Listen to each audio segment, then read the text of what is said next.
How to delete PayPal account permanently.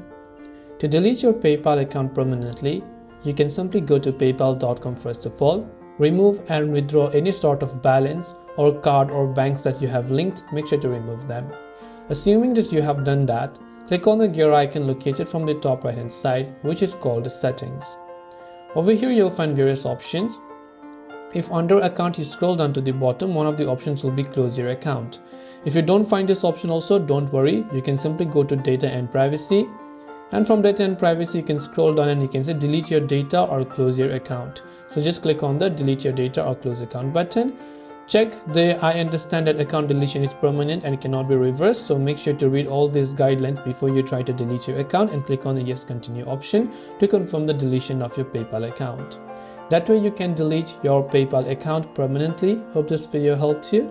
If you have any questions, feel free to leave them down. Thanks for watching and see you in the next video.